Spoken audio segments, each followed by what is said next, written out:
Card and I work for Libraries Connected as their membership engagement manager. Welcome to today's webinar where we'll be hearing all about the King's Honours and the Points of Light Awards. Some quick housekeeping before we start. So to improve sound quality, just ask that everybody mute themselves unless they're invited to speak. As I said, we are recording today's webinar, so please switch your camera off if you don't want to be seen. And if you've got any questions, just type them in the chat as we go along, and then we'll choose a few to put to our speakers after their presentations. Finally, the plan is to email out presentations and a link to the recording after this webinar, so you'll get those after the event. So back to today's webinar, and to tell us all about the King's Honours Points of Light Award, I'm joined by colleagues from DCMS. So joining me today we have Sheila Bennett, who's Head of Libraries Strategy and Delivery, Rachel Knight, who's Honours Secretary Corporate Strategy, and Zara Smart, who's Policy Advisor Civil Society and Youth. And to get us underway, I'm going to hand over to Sheila, who's going to give us a brief introduction to the theme. So thank you, Sheila. Okay, hello everyone. I'm sorry if my camera is showing me as a shadowy figure against light. I'm afraid that rooms are at a premium in our offices, and the one that I'm in does not have any lights that work. So apologies for that. But thanks very much for turning up.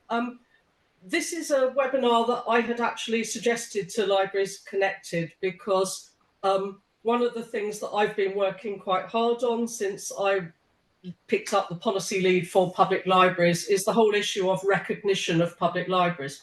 And often we talk about that as a recognition of the institutions, but actually a library service depends on the work of individuals and brilliant individuals. And I have seen such amazing work by people over the years, and it occurred to me that they were not necessarily putting themselves forward, being put forward to be recognised in a way that maybe is the case with other sectors. So I've worked very hard with Rachel and her team in the past to be putting people forward. I've been working very hard with the organisations like Libraries Connected, CILIP, ASCL, to put brilliant people and exceptional people forward to be recognised. However, one of the things that I'm interested in doing is trying to make sure that that's extended to people of all types and at all levels in library services. And it's definitely the case that you as heads of service and people who are sitting within the services know the people who are making a big difference to their communities at the front line. So it's all very well talking about the organisations putting people forward, but you know who some of the people are who are making a difference in your communities.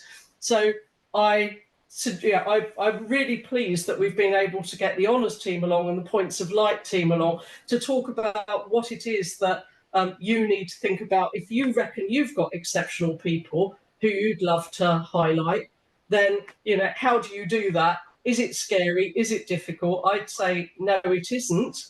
But what these people will be able to do is to give you the sort of an idea about how the system works, and ultimately at the end some top tips for how to get your people recognised. So I'm not going to talk anymore. I'm not the expert on this. They are. So I'll hand across to Helen to chair the rest of the meeting, and then if necessary I'll butt in at the end when there are questions if there are ones that are useful for me to contribute to. So over to you, Helen, Rachel, Zara. Thank you very much, Sheila. So first up, we're going to hear from Rachel, and she's going to tell us a bit more about the King's Honours. So over to you, and you've got a screen to share as well. So I do. I'm just hoping I can make it work properly.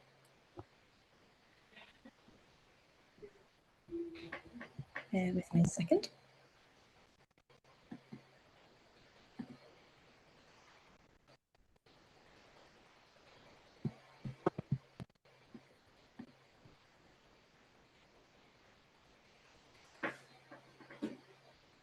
Okay, can everybody see the DCMS Honours screen? Yeah, lovely. That as a yes. Okay, lovely, great. Thank you, Helen. Okay, so It's really, really lovely to be here talking to you all today. Thanks so much for inviting me along. As Helen says, I'm Rachel Knight. I'm one of 2 Honours Secretaries at the Department for Culture, Media and Sport. And this morning, I'm going to be taking you all briefly through what honours are, a bit about the DCMS's honours process, what we look for, and crucially, how you can nominate and so on. So moving on to the next slide.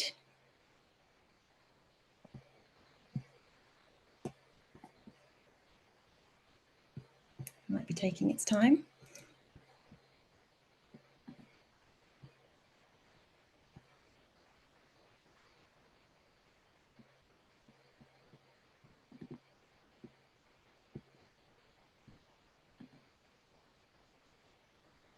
Here we go. All right, so what is the honours system and what's it there for? So the honours system celebrates the people who go above and beyond to change the world around them for the better. And the system recognises people who have selflessly volunteered their time and efforts, who've gained the respect of their peers, who've displayed moral and physical courage, or who've showed real innovation and entrepreneurship. And the system rewards those people who are doing vital and extraordinary work across the country. For example, pictured on the slide is the late Harry Billinge, the wonderful D-Day veteran who was awarded the MBE for his fundraising efforts. Now, the entire honours system is huge and it encompasses all sorts of different orders, the Companion of Honour, the Royal Victorian Order, the Order of Merit, and so on. When we, as the DCMS Honours team, refer to the honours system, we tend to mean the Order of the British Empire.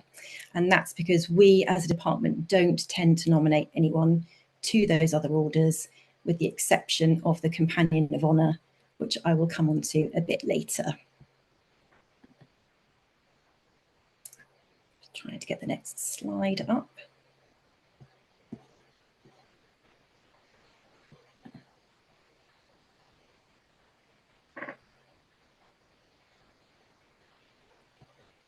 It's going very slow, sorry.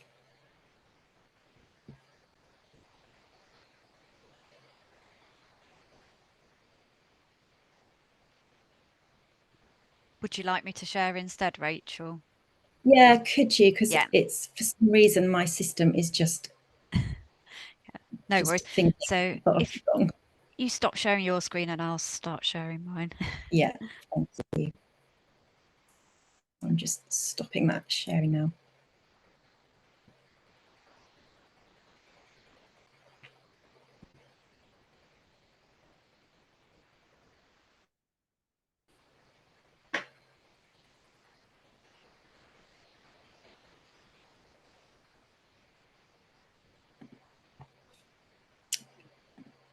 Okay. So, a little bit of a history lesson. The Order of the British Empire was established by King George V in 1917, and that was to honour those who'd served in a non-combative role, and later expanded the order to reward contributions to the arts, sciences, charitable work and public service. The order also includes the British Empire Medal, which is presented to those who've contributed to service in their local communities. DCMS also recommends candidates to His Majesty's Royal Garden parties, which are also a form of national honour. And we work alongside the King's Award for Voluntary Service Team, which is an award equivalent to the MBE, but given to groups rather than to individuals. Could we have the next slide, please?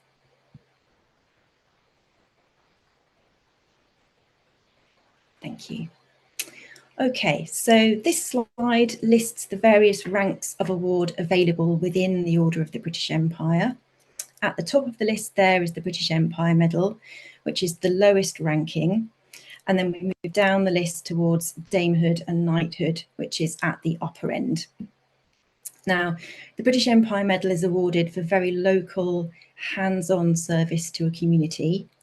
And as we move upwards through the award levels, we would kind of expect to see an increase in the scope and the impact of that individual's particular service or achievement. Also on this list is the Companion of Honour, the CH. This is its own order altogether, but DCMS does also put individuals forward for this. There can only be 65 members of the Companion of Honour order at any one time. And in considering who's awarded a CH, the bar is set really, really high, and committees will consider whether a potential CH's service or achievements would be remembered in 100 years' time. Could I have the next slide, please? Thank you. Okay, so this slide is there to illustrate the interaction between government departments to try to set the scene of a particular nominations journey. So there in bold is the Cabinet Office Honours and Appointments Secretariat. They are the centre of the honours universe, if you like. They own honours policy, they set the deadlines in conjunction with the Palace, they run the independent committees. So if you are nominating as a member of the public, which you can do via the honours section of gov.uk, anyone can nominate anyone for an honour. The only rule is that you can't nominate yourself. So this process involves completing the nomination form and submitting it with a minimum of 2 letters of support from other individuals who know your nominee and the work that they're being nominated for. These nominations will then be received by the Secretariat and then passed down to the various government departments for assessment based on the relevant sector. Nominations from within the sectors will go straight to the relevant department, bypassing the Secretariat. So different departments will have slightly different requirements, but for DCMS, this will involve an organisation like Libraries Connected completing a simplified version of the nomination form. And then departments like us will then assess nominations from the public and from within the sectors and compile a list of those which are the strongest ones and submit those back to the Secretariat, who will then put them before the independent honours committees. And it's then the committees who will have the final say on who is ultimately successful. Could I have the next slide, please, Helen? Thank you. So moving on to honours committees. So there are currently 10 separate independent honours committees who make those decisions, and they are made up of sectoral experts. DCMS currently makes recommendations to 5 of the 10, as listed here on the slide. And as you can see from the slide, nominations from the library sector will go to the Arts and Media Committee for their assessment. Next slide, please. Thank you. Okay, so this slide describes our internal process and timeline. As you can see, there are 2 rounds each year, the New Year Honours and the Birthday Honours, and they will overlap each other. So there are periods where we're working on both rounds at once. And this is also why we often don't know the outcome of a previous round before we need to submit our list of recommendations for the next one, which can make life interesting. The DCMS team will receive public nominations via the Honours and Appointments Secretariat all year round. And then twice a year, our permanent secretary will write out to stakeholders across all of DCMS's sectors to invite nominations for the next honours round. These letters usually go out in February for the New Year round and then in August for the birthday round, with a deadline of around 6 weeks to compile and return nominations to us. So the next one that goes out will be for New Year 2025. So these letters will generally contain a steer from our Secretary of State as to her priorities for the honours system. But we don't expect all nominations we put forward to necessarily align with any of those, of course, as there's obviously a huge range of wonderful things going on everywhere. The honours team will then sift all the nominations we've received for that particular round, and that could be anything up to 1,000 when we add together those from stakeholders and the public. We tend to work around 12 months in advance. So for the birthday 24 nominations, which will be announced in June this year, we submitted those in December last year. And then there was around 6 months work prior to that to get them to that stage. So you can see that there's a long lead-in time for this. And it does take around 12 months from when our work on any particular round kicks off through to the final list being announced and published. Next slide, please, Helen. Thank you. So what we're looking for. So nominations essentially need to be well evidenced, well timed, and prioritised. So well evidenced in a sense that they don't just describe an individual did this post and then they held that job and then they oversaw this project. You know, really we want to hear about what that individual actually did, what they achieved, how they did it, what's been the change, what's been the impact on that area, you know, how many people have been impacted for the better, you know, if money has been raised, how much, you know, facts and figures will help to bring it to life. Well timed in a sense that, is this the right moment for that individual to be recognised? Are they about to retire or move on to another role, for example? Ideally, committees will want to see somebody recognised within 12 months of them either stepping down from a role and moving on or retiring, for example. And then prioritised. So this is pertinent to, you know, organisations who nominate to us from within the sector, to really think about who your priorities are. So if there are more than one worthy nominee to consider for a particular round, you know, with the best will in the world, if an organisation is giving us 10 names, it's unlikely that they will all get through that first time. So do think about who your perhaps top 1 or 2 must-haves are in any particular round and go for those. If a nomination isn't successful the first time, it's perfectly reasonable to respond to that next sort of stakeholder call out to say, person X remains our #1 priority, and we'd like to sort of nominate them and put them forward again. We do operate a nominations pipeline in DCMS because, as I've said, we obviously can't put forward every nomination we receive in every round. So we do keep nominations on a pipeline to come forward in later rounds. Next slide, please, Helen. Thank you.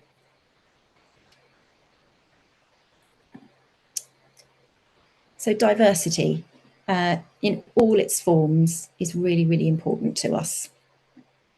Cabinet Office set guidelines for the gender and ethnicity makeup of the nomination lists put forward by various departments.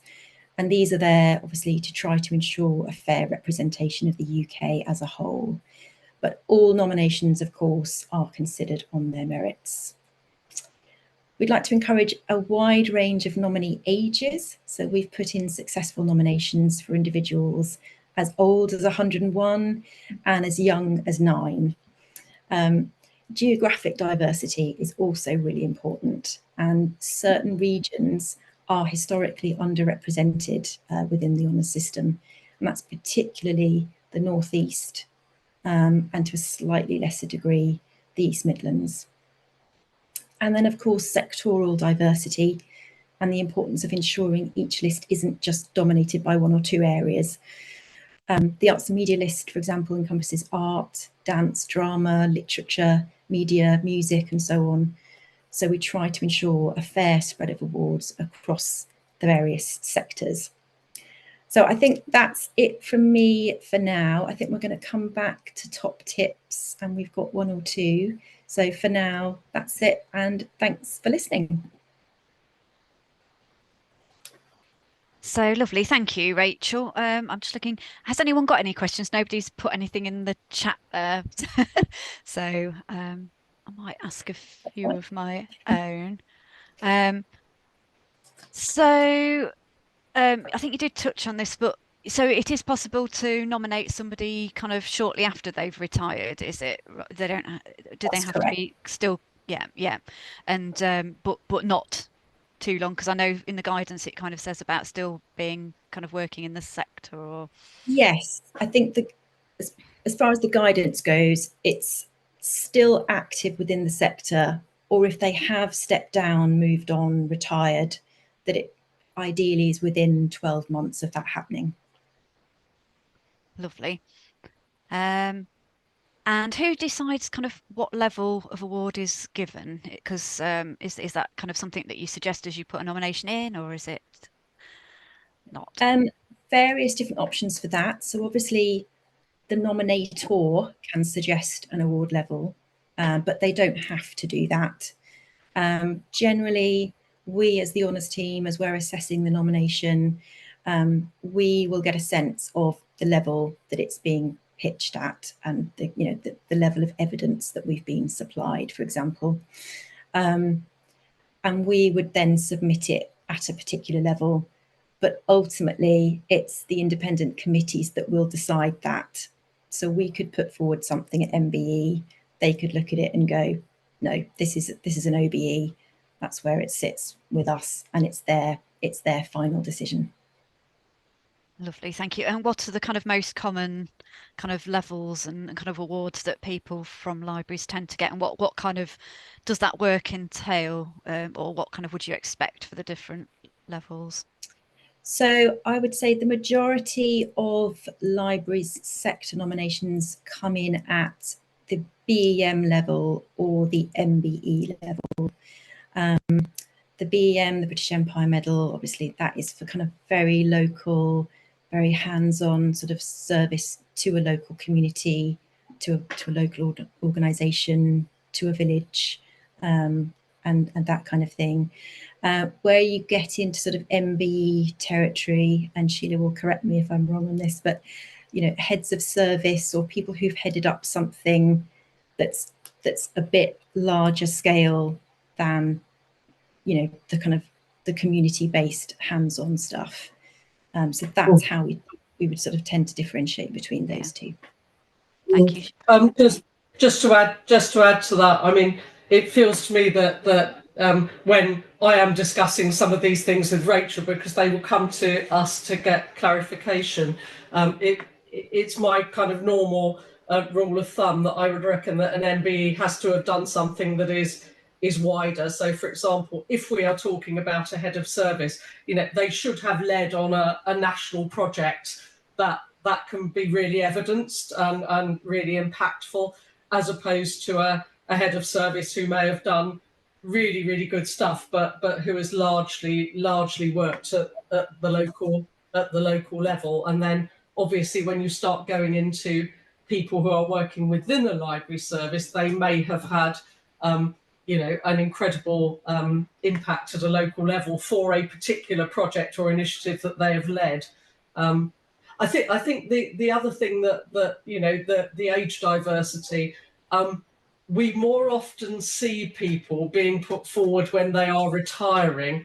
I would love to see the sector actually thinking about people before they're retiring. So we did have a whole load of people that went forward a few years ago who were doing work on digital projects who were much younger, and that is great because that the recognition that they've got can then be used as they are doing things to take those projects forward more generally. It helps to get profile, it helps to get them taken more seriously. So I would say that I would love to see more people in that sort of as they're climbing the ladder, rather than people who are seeing the end of a career. I think it's about getting that balance. Wouldn't you agree, Rachel?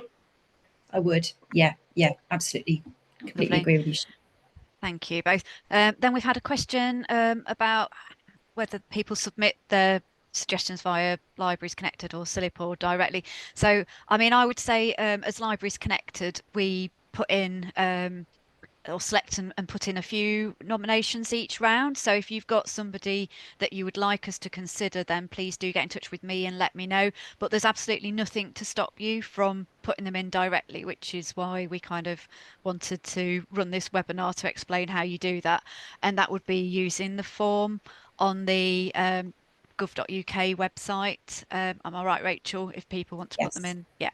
Yeah, Yeah. and having a look at the guidance there. So hopefully that's that one. And then somebody else, Catherine, has asked about a bit more information about those letters of support and what it is that needs to send in. So to sort of whether, I think you'd said two, but what form they need to take. Yeah, absolutely. So letters of support would be required if you are going down that public gov.uk route. And the Cabinet Office will require a minimum of 2 letters of support. So those would need to be from individuals who knew the nominee and knew their work and could actually add to the case. So it's got to be more than just, you know, Joe Bloggs is wonderful and is deserving of an honour. The letter also needs to add to the case and sort of say why, and, you know, give some evidence and be useful to the nomination in that way. If you are, on the flip side of that, if you are sort of organising a nomination as a sector organisation, so for example, when Libraries Connected will send nominations into us and they come from that organisation, we don't require those letters of support, because the fact that it's come from that organisation with which the department has a relationship, we just feel that additional step isn't required, but it is required for the public route. Yeah, and when I'm kind of, because it's my job to kind of work up those nominations, I often although I don't ask for letters of support, I do contact people that have worked with the nominee and kind of try and get some of that detail that I can put into the nomination form as well. So there is a bit of that work goes on. And James has just asked if they've nominated somebody directly, would it be useful to let Libraries Connected know? I mean, yes, it would. Yes, it would, because it's just really nice to know that people have been put forward. And you know, when we're considering who we're putting forward, obviously we wouldn't want to duplicate if somebody's already been put in. So yeah, do let us know if you've submitting somebody yourself. So I think we're going to have to move on then to the next stage. So thank you ever so much for that, Rachel. That was really useful. I've made a few notes as well. There's some things that I think I can use next time I'm putting in some nominations as well. So next up we have Zara, and she's going to be telling us a little more about the Points of Light Awards. I know less about, actually, so I'm quite interested to hear this. So over to you, Zara. Thanks, Helen, and thanks to you and Sheila as well for inviting me to join today. It's great to come and talk about Points of Light, because it is actually one of the lesser known awards. So hopefully I can give you some more information about that today. I'm hoping that my screen has just popped up. Lovely. And I will bring up some brief slides I've got to talk through.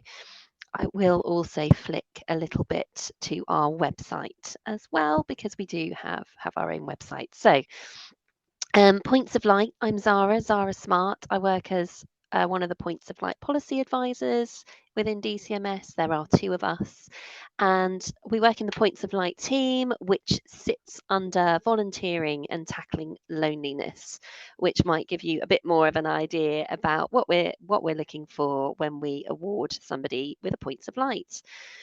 So what the award itself actually is it is a daily award. We give it out every weekday, and today we are on number 2262, and it's an award to really recognise outstanding individual volunteers. So people who are making a change in their community, but who are really going above and beyond, and who are doing something, you know, really impactful. The award itself came over from America. It was founded in the UK in 2014. So this year is our 10-year anniversary in April.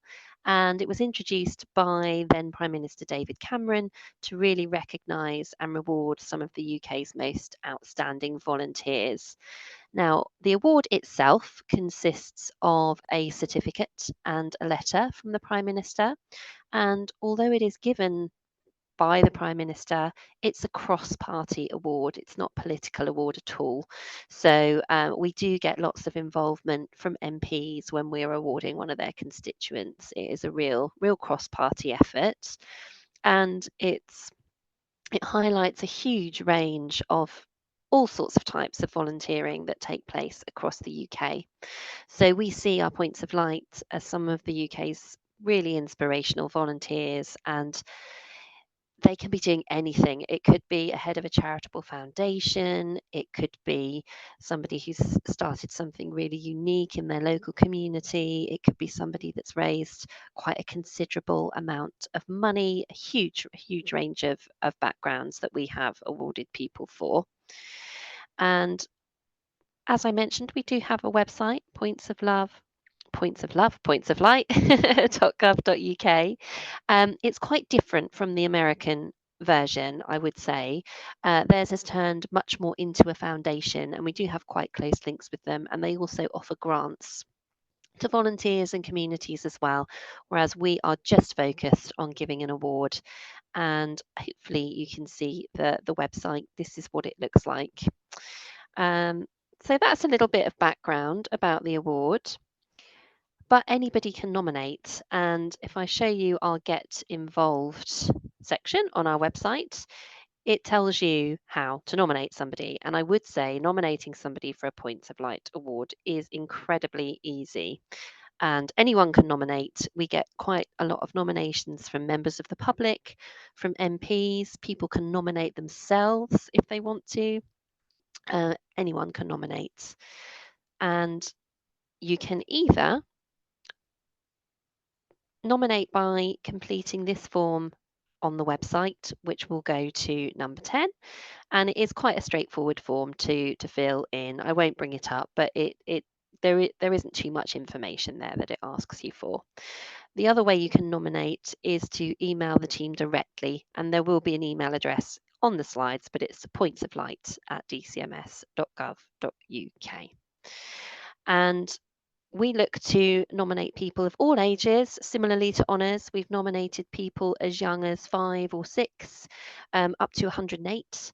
So a huge range of ages. And we also look to be as diverse as we can. We like to have a really good spread of award winners from across the UK, from a range of backgrounds that work on different policy areas. We really like to get that diversity when we're thinking about Points of Light awards as well. So that's a bit about how you can nominate somebody. But what are we looking for when we are awarding a Point of Light? So we are looking for those really outstanding individual volunteers who are really going above and beyond in their volunteering. We can recognise 2 individuals on the same day with a joint award. They will still get their own certificates and their own letters from the Prime Minister.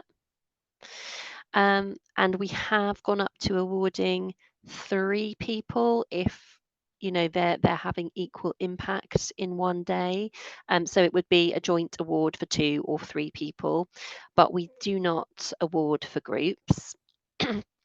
And we're also looking at individuals who are really doing something impactful with their work. So again, it could be lots of different things that they're doing. It could be through running activities or programs, if they've led a successful campaign, if they've come up with a new service or a new digital service that helps others. And we would expect to have some sort of evidence to be able to quantify this as well. For example, if we're looking at somebody who's been fundraising for a particular cause, it's really helpful for us to know in the nomination how much money they have raised, or if they've created a program or launched a campaign that's benefited people. Kind of a rough idea of how many people might have benefited from that is also particularly helpful. I have looked for a couple of examples in our previous winners that might link with libraries, and actually there aren't that many. So while there's not an obvious library link in the couple that I have pulled out, it kind of gives you an idea of some things that we're looking for. So I've got an example here, and I might link through to Jan's page on our website so you can see how it looks. But this is Jan Winter, who won a couple of years ago, and she was a former journalist who came up with a literacy charity, Canterbury Imagine, and the idea behind that was to give children living in that area, Canterbury area, with a free book every month from birth up until their 5th birthday. So although not a direct link or an obvious link with libraries, it is all about reading and something there that's quite unique and that other people haven't been doing. So at the time we posted this, at the time we awarded Jan, she'd gifted over 76,000 books. So for us, we look at that and think, gosh, that's a huge amount, really unique. We can see how many people have benefited, and that's just one example of how we look when we're trying to award somebody. We also like to try and time our awards to have a good hook or a good link. So Jan's award came at the time of World Book Day. So we are kind of always mindful of links as well. It doesn't always work. Certainly not all of our award winners every day are linked to an awareness day or something else that's going on. But we do like to try and time them where we can. So that's also something that's quite helpful for us to know when you're nominating people is, have they got a particular milestone that they've just met, or have they got an event coming up that's really celebrating what they're doing, where an award could tie in really nicely. Most of our award winners for this week are around Lunar New Year and doing something in that space. So our award winner today, for example, is from Birmingham, and he has been teaching people the dragon dance and the lion dance, and puts on a big show every Lunar New Year. So we are always conscious of those links and those awareness days, but as I say, it doesn't always happen. So that's sort of one example. And a bit more of guidance when we're looking at people who have been fundraising. So as a bit of a guide about amount of money raised, and this can vary. So this is just to give you an idea of the sorts of figures that we might be looking for when we receive a nomination. So for younger winners, and when we say younger, we're looking at those under 10, people that we've awarded have generally raised between £10,000 and £20,000. And for adults, again, generally it's over £100,000, but it does depend on the impact and the area as well. So we have awarded people for fundraising less than those figures, but that's just to give you a general idea. And then people who have founded charities or who are reaching thousands of people is something that we look at. If it's somebody that has created or launched a charity, and they're in perhaps more of a rural area or somewhere that's just more hard to reach, again, we sort of pick up on those numbers as well. So it's not always that they've had to reach thousands of people, but it's a bit of a guide. If it's some people that are out really somewhere quite remote, or that it's a very unique problem in a particular area, we always take that into account as well. And there's another example here, Nigel Fitzhugh, who's from Devon. This is one of our older award winners, but he was a technology teacher, and he'd come up with the first digital workshop that he opened down in Exeter, which was known as Exeter Fab Lab Devon. So he used his own experience to create this digital workshop, which he runs at the library, and it was demonstrating high-tech equipment, 3D printers, and he took the equipment out and about on road shows to really reach people and show them about what he was doing. So that's also another one that's got a link to a library, though it might not be something that you think of straight away. And then when we're looking at individuals that are really doing something innovative. We're sort of looking at people who have picked up on one of the real current day challenges and are coming up with brilliant solutions for them within the communities, or again, if there is an area where they really are subject to particular difficulties, then that's something that we look to recognise. And it could be for a project that is in its early stages and may not quite yet have got that huge impact that we sort of generally look for, but it's really showing that potential, and they've got buy-in from partners and others in that area, or perhaps they might have launched a pilot and that's gone very well and they're now in the process of scaling up. What we like to do with the Points of Light Award, although yes, we are recognising fantastic volunteering, is sometimes it's really nice to catch people at that stage where receiving an award like this can just help amplify them a bit more. And we look at individuals who are inspiring others as well. So people that really use their own experiences and their own lives to take action and come up with something fantastic. So the last example that I've pulled out here, and this is one of my favourites, is a lady called Christina Gabitas, who's from Selby, and she came up with children's literature festivals. We awarded her last year to coincide with Libraries Week, because Christina created children's literature festivals, and she has quite a close connection with some of the libraries in her area up in Selby.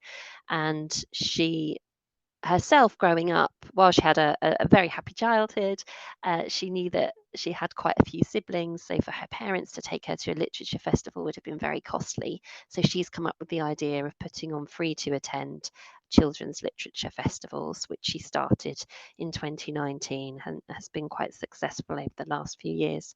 So again, there's that. Christina uses libraries to help deliver the festivals. It's not an immediate link, but another one that I thought could be fairly relevant to tell you about today. Just some other points to consider if you are nominating somebody for a Points of Light.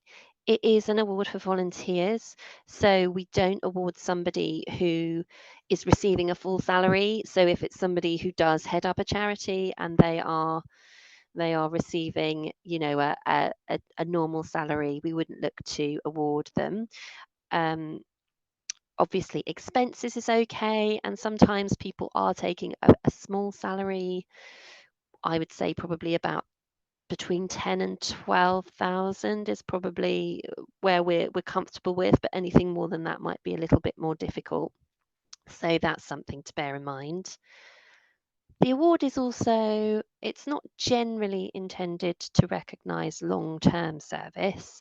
So for example, if you've got somebody who has been volunteering many years and they've sort of done the same slightly smaller tasks that could be considered a bit more lower impact, for example, supporting local Scouts group or Brownies group, that's probably something we'd look at less. We'd always want to consider initially founders of projects and initiatives over other volunteers who are more involved perhaps on a day-to-day level. Volunteers for large, well-established charities, we don't award many of these. So if you've got somebody, for example, who's volunteered regularly for Cancer Research UK, perhaps in a charity shop, for example, we really want to see what makes them stand out from other volunteers who are doing the same thing. Have they changed a process, or have they introduced a new programme? So something like that. And then we've talked about honours. We don't generally award people who have already received an honour. For example, somebody who's had an MBE or a BEM, they're not generally eligible unless it's for a completely different area of work.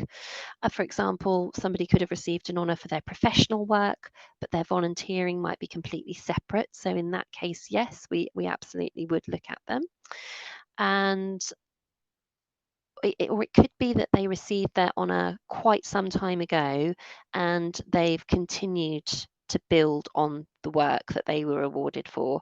So if you've got somebody that's received an honour perhaps 8 years ago, but since then they've done a lot more, and that can really be evidenced, then we would also look at those, that they would be considered eligible.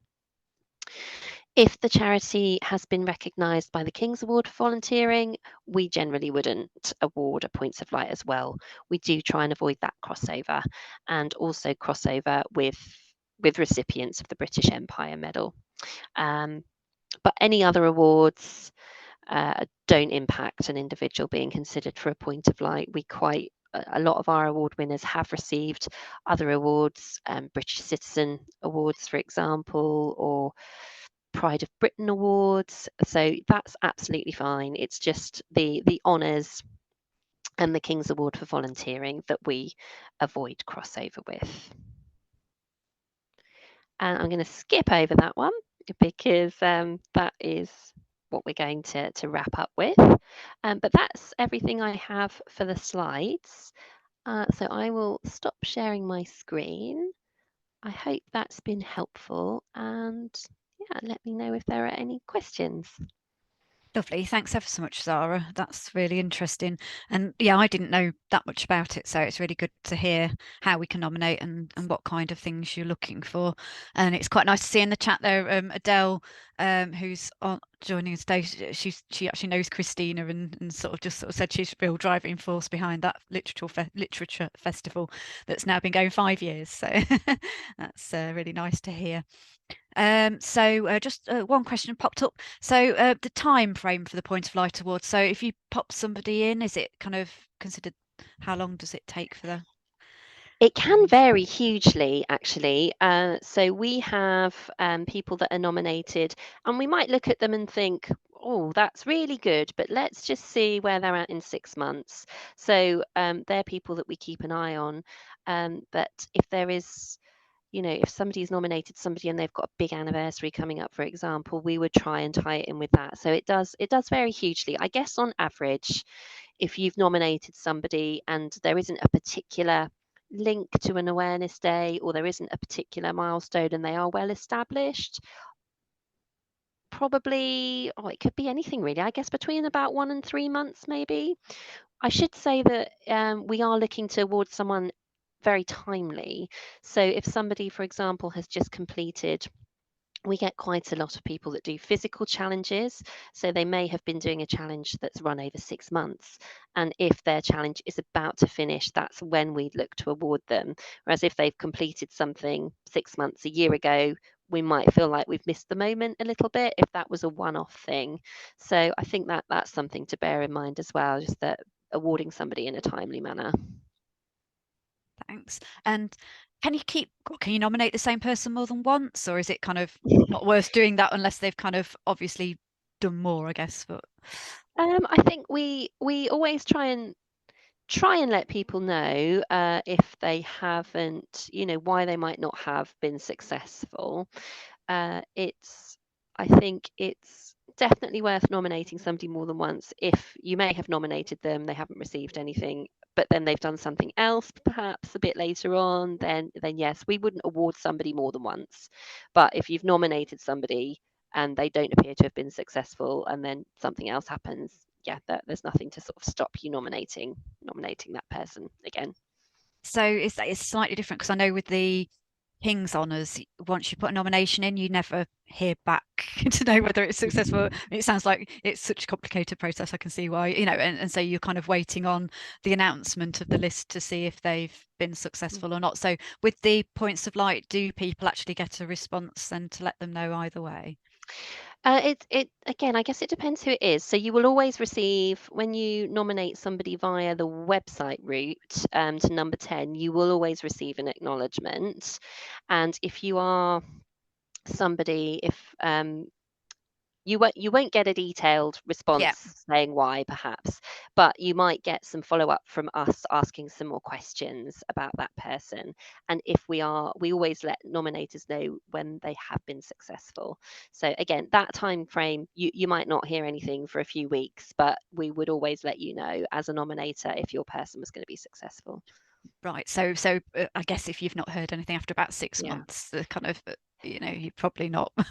Yeah, and it's not, so that might be a bit confusing. So we can't let everybody Yeah. know when their person has been unsuccessful, Yeah. but we might be coming back to you to ask a few more questions or just do a bit more digging. Yeah, no, I understand. Lovely, thank you.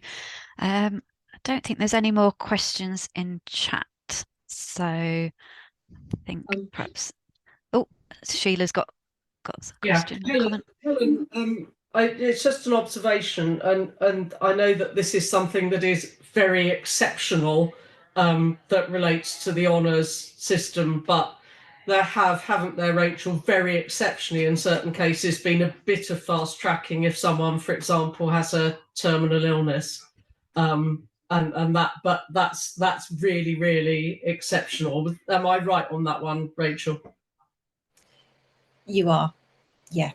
Yeah, like you say, in those really exceptional circumstances, we can look to sort of speed the process up a little bit. But all due process still needs to be followed, so validation checks, all of that kind of thing. But it can be sped up a little bit in those sorts of scenarios. Yeah. Thanks, Sheila.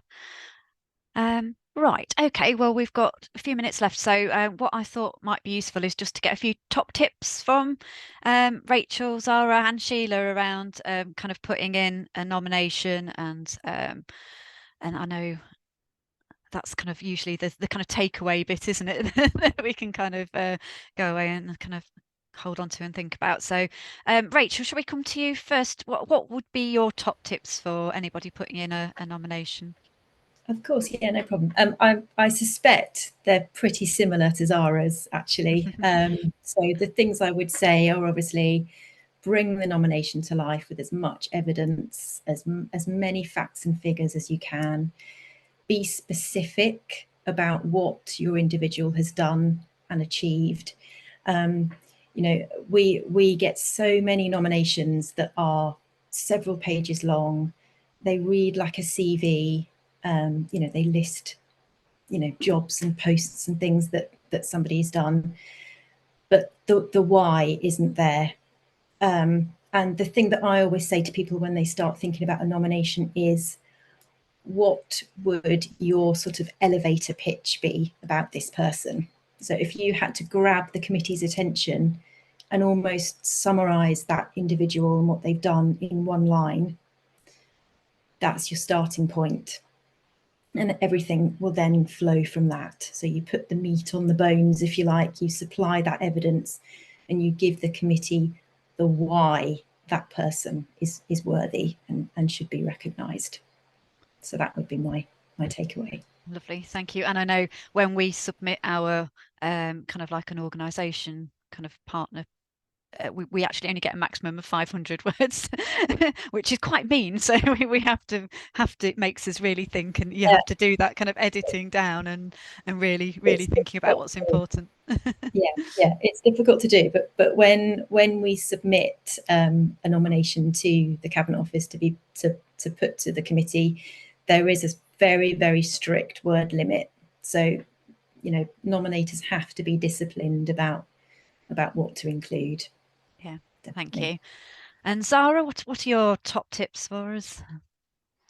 Probably very, very similar to Rachel's.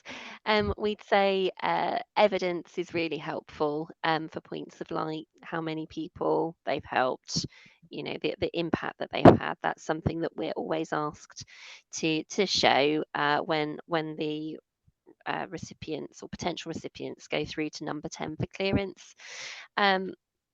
Just describing that difference that their contribution has made is really good to know, and just really what is it that makes them stand out, I think, from other people doing the same thing, because that's what we have to look at. We have to look at who else is doing the same thing in that space. Is it something that's really unique, or is it being done quite a lot? And that timeliness as well, I think, is really important. Just on the back of the comment about fast tracking people who might be suffering from an illness, we also do a similar thing in Points of Light. We don't award anyone posthumously, but if there is somebody that's done something that perhaps is particularly unwell, then yeah, that we would try and make that happen slightly quicker as well. So just adding to that. Thanks, Sarah. Sheila, have you got any tips? I know you kind of have been really helpful when I've asked for help putting in nominations. Yeah, I think the two things I'd say is remember that these are about exceptional people, not just about the great and the good. And, you know, it's also thinking about, you must all know within your library services, the person where you know that if they weren't there and they weren't doing a certain thing, that something important wouldn't be happening and wouldn't have the same impact. So I kind of turn it round and say, you know, think about that. And if they fit into that category where you think if this person wasn't there, amazing things wouldn't happen, then they are potentially a really good person to put forward. And then, as Rachel and Zara said, it's about evidencing it and focusing on what makes them exceptional rather than trying to sort of run through everything that they've ever done in their career. Because, you know, it is about saying, what is this thing that this person is doing that, you know, makes them stand out from the crowd. Thanks, Sheila. And I think that's something that you said to me that really stuck with me, actually. It's that kind of, would something not have, you know, is there something really important that wouldn't have happened without this person being there? So yeah, I think that's a really good thing to think about when you're kind of trying to decide whether to put somebody forward. So thank you. We're just about out of time. So and no other questions have appeared there in chat. So I just think wanted to say a big thank you really to everybody for joining us today, and particularly our speakers. I will email out the presentations and a link to the webinar once it's been posted up on YouTube.